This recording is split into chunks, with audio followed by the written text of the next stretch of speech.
Thank you. Sorry. Hi, my name is Tyler Washington.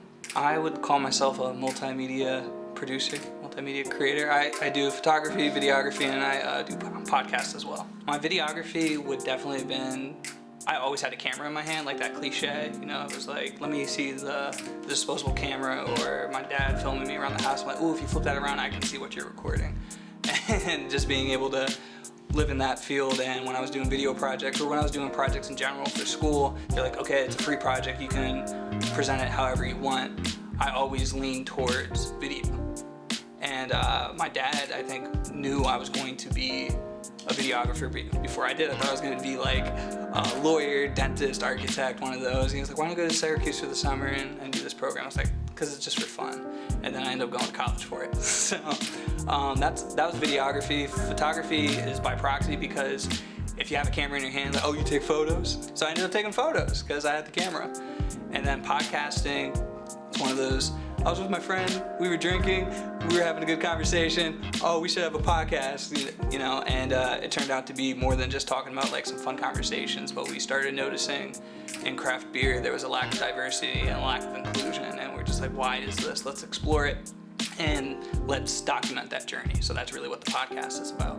The symmetry is inspired from my filmmaking through Wes Anderson. I really, especially Grand Budapest Hotel, that movie really inspired me for how to shoot. And I started paying attention to one-point perspective, symmetry. That led me to Stanley Kubrick.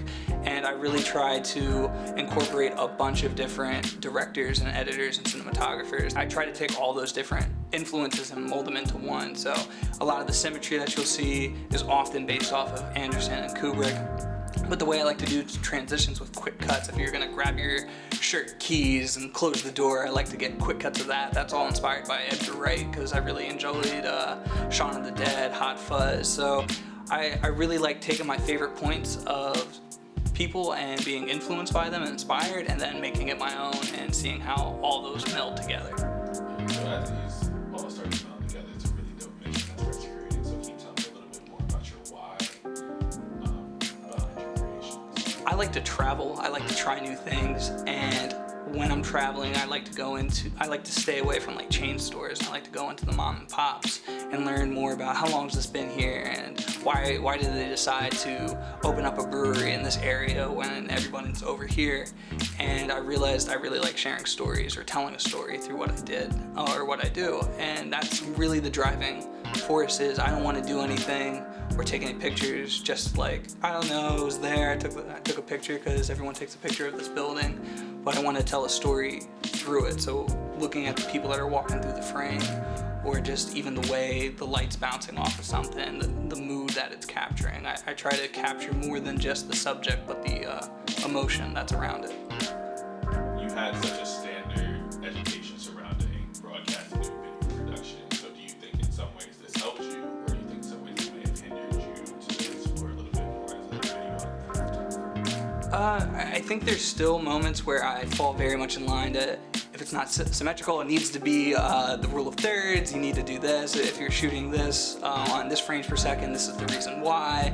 I still find myself falling in line to that type of thinking. So if it's 24 frames per second, my shutter speed needs to be 48.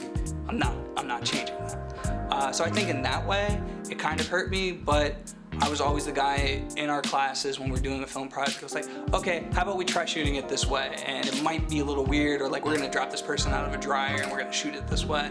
And they're like, that doesn't make sense. I was like, well, we're not filming on film anymore and we have digital space. So if we don't like it and we need the space later, we'll delete it, but we can always try.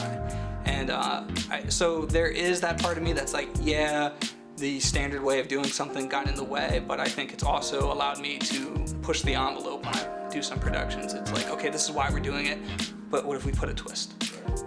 I think how I want to inspire, or at least try to relay a message to the next generation, the younger generation, is sort of like when I was talking about the directors. I like this person, this inspires me, and this person inspires me as well, and I like molding it. I think because of social media age and YouTube and all this other stuff that we consume, there's a lot of people that want to be like the next Peter McKinnon, the next Issa Rae, you know, they want to be the next somebody rather than just saying, I like what they do here and this person does here, I want to be myself. I think we need to become a lot more comfortable in being in our own skin, not just as we're walking down the street, but in what we do. So what I really want to do is inspire people to be them and to be unapologetically them and to be okay with failure. Because you don't get better at it. If you're just good automatically when you pick something up, your ambition and your desire to want to grow past that isn't really there. But if you fail over and over again, as long as you're taking away some key lessons, I think that's really valuable, and that's what I really want the next generation to be more comfortable with, because I still get awkward. I'm trying to do more photography and I'm my subject in most of that.